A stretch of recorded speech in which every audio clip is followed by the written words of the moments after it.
I believe that each day is filled with tests and opportunities, right? But because tests really draw a lot out of us, they need more energy out of us and they drain our souls. We end up only focusing on the tests that the day has to present to us. We fail to see that this test, beyond it, there are opportunities. And sometimes we also fail to recognize the opportunities that are happening simultaneously as the tests that we are experiencing, right? Because of the draining effect that tests have in our lives. So today I want to talk to you about, don't let or allow tests to change who you are, the core of who you are. I am Pulaa Montz, your inner voice magnified. I believe that tests can take away so much from us if we do not see the opportunities beyond these tests. If we allow the test to change us beyond recognition, right? So today I just wanted to ask you, have you ever found yourself allowing tests to change who you are, the core of who you are, the essence of who you are beyond recognition, where when you look at yourself right now, because of the hurtful moments that you had with a previous partner or friends or your parents, you find in yourself as unrecognizable even to yourself. When you look at yourself, you've allowed the test that you've been through to make you a bitter and angry person, right? Rightfully so. You had the right to be angry. You had the right to be bitter because things were happening that were unjust to you, right? Things that you didn't deserve when you gave your all to love, when you gave your loyalty to friendship, and the same loyalty that you gave came back to bite you. The same love that you invested in that moment came back to bite you. So you ended up becoming bitter and angry. But not only was that a reaction to that moment and that situation, you allowed that moment to convert you, to transform you into this bitter and angry woman that you are today, into this bitter and angry man that you are today, right? So instead of that being a reaction to a certain moment in your life, to a certain test that you have already passed through, by the way, you are still carrying that residue of bitterness and anger from that moment. Have you ever allowed yourself to be changed beyond recognition by your tests, where right now you are a distrusting and obsessed partner, for example, because your previous relationship, somebody messed you around. Now you're finding yourself being too alert to everything that is being said in this relationship. I mean, your partner right now, your new partner cannot joke around with you, because when people start joking around with you, you start feeling like they're taking advantage of you, because that's what happened in your previous friendships. That's what happened in your previous love relationship, right? Or intimate relationship. Somebody was belittling you using jokes. Right now, you are super distrusting of people who just want to joke around with you, who just wants to be silly with you. I mean, who wants to be in a relationship with Mr. or Mrs. Serious after all? Right? So, but because you've allowed that situation, that test that you have already passed through to change the core of who you are, now you are super alert to what people say to you, right? You're finding yourself too obsessed. You are forever in your partner's phone. You are forever in your partner's pockets because you have been bitten before. At There was a point in your life when you were comfortable in your relationship. There was a point in your life when you were comfortable in the person that you are and what you have to offer to this relationship. But your partner went out and cheated anyway, right? And because of that moment, you have now become this super obsessed person. I mean, you want to know where they are at what time, what are they doing? With whom are they doing it with? What are they spending money on? I mean, you are so obsessed now with your partner's life that you are sucking the life out of this relationship. A test that has already passed, that was supposed to be something of the past, has changed you beyond recognition. Have you ever found yourself being changed? The core of who you are being transformed to a point of no recognition. When you look at yourself, you still wonder today what happened to that energetic woman that you used to be. What happened to that, spontaneous man that you once were? Right now, you are so guarded.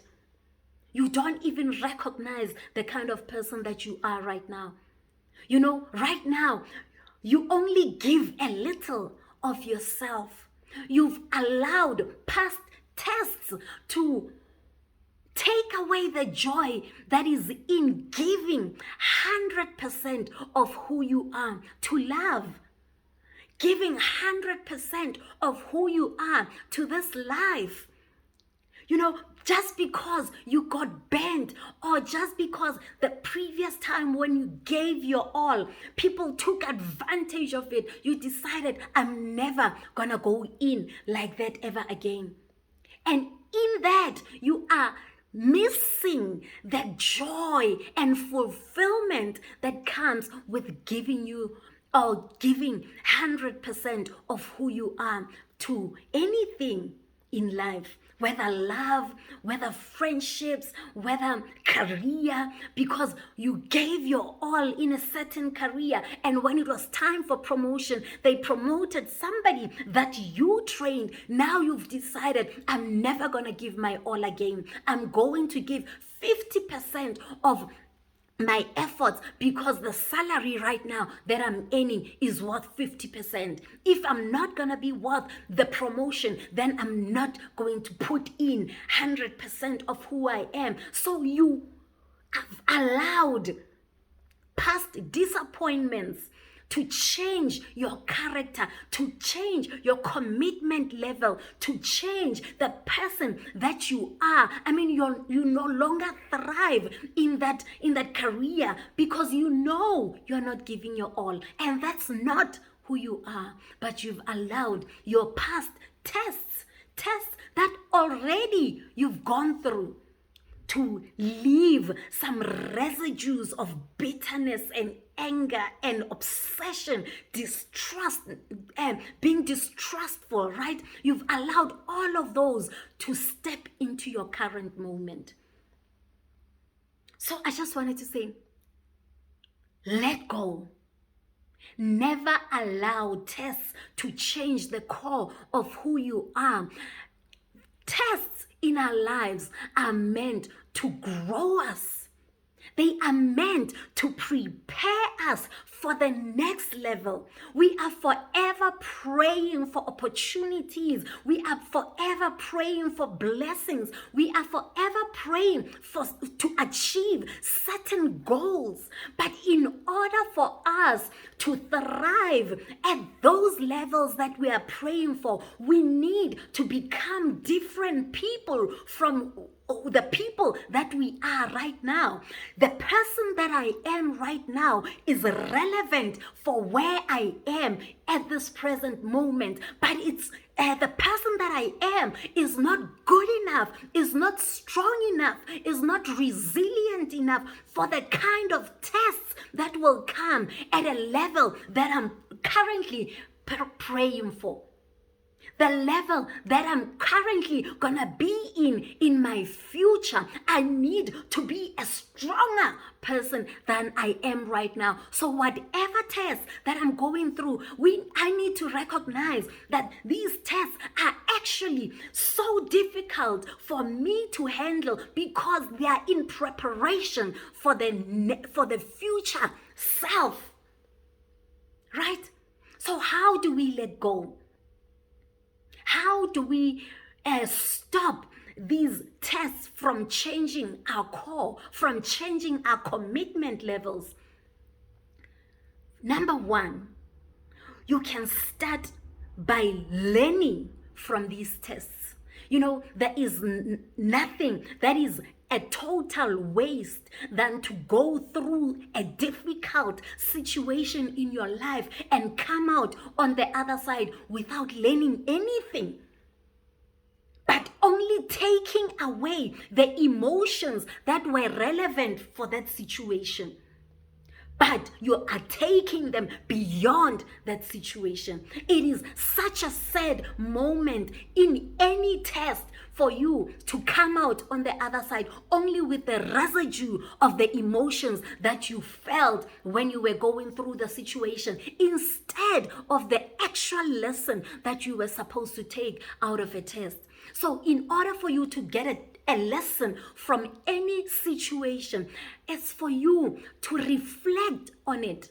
Ask yourself questions. Reflect means look back at that situation and start asking yourself questions. Questions like, what was I supposed to learn from that situation? Or who have I become because of that situation? If I realize that I'm bitter, if I realize that I'm obsessed, do I like the person that I've become because of that situation?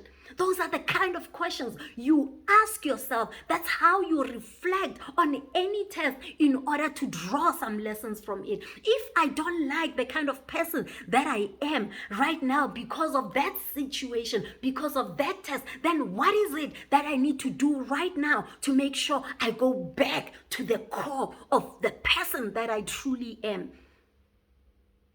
When you learn the lesson out of any test, then you are prepared for the next blessing that you have been praying for. The second thing that you can do in order not to allow your tests to change who you are is to pray. Once you have learned the lesson, it doesn't mean that the pain that you had will go away immediately. It doesn't mean that, the residue of the bitterness that you felt at that moment will just go away because you learned the lesson. The second step is to now pray. Ask God to remove even the residue of bitterness that might have been left after you have learned the lesson. I was reading Daniel 3:27. And that's where it talks about Shadrach, Meshach, and Abednego, three youngsters who trusted in God and were thrown into a fiery furnace, right? Because they were trusting in God, they were not obeying the king of the time. And they said, you know what, we will go into this fiery furnace and our God will be with us. Even if he's not with us, even if we die in that fire, let it be known that we died for our faith, right? But God delivered them out of it. And the Bible says in Daniel 3:27, when they were removed out of that fire, they didn't even smell of smoke. They didn't even have the residue of being in the fire. So it tells me it's possible for us to come out of a situation with lessons that build us up, but without any negative emotion that was attached to that situation. And we can only do that by asking God to remove it, because these residues get stuck in our soul. And in order to clean up our soul, it is only God who can do that. So prayer is what helps us get rid of these residues. Lord, remove from me all bitterness that might be left on the inside of me. Remove out of me, root out of me all anger and obsession and, lack of commitment, right? We ask God to clean our souls so that we step away being better people that those tests were meant to make us become. Our tests were never meant to be our enemy. When those guys were taken out of the fire, because they didn't even have the smell of the smoke, they didn't take away bitterness from it. They ended up working with the king, the same king who had ordered for them to be killed. They ended up holding positions of power because they didn't allow bitterness and anger to take away their opportunities. Because before I close off, one thing that happens when you take away bitterness, you might just miss out on the opportunity that was attached to the test. Sometimes it's a partner who hurt you, but they are mean in business. They know business like the back of their hand. And your partner comes back and says, you know what, we didn't work out as romantic partners, but I want to be your partner in this. And this is something maybe that you have been praying for. And because you've allowed bitterness to control you, you end up missing the opportunity that you have been praying for because it is brought through the same vessel that God used to bring the test in your life. So the king was the same vessel that ordered those young stars to be burnt alive. But the same king was the one who offered them positions of power in the end. So never allow the residue of bitter emotions or negative emotions from a test make you miss the opportunity that might come through the same vessel that was used to bring the test in your life. Because God can use that same vessel, that same person to bring about the opportunities that you need in your life. But when you carry the emotions, you might just miss even your blessing. I am Pulaa Montz, your inner peace and purpose coach.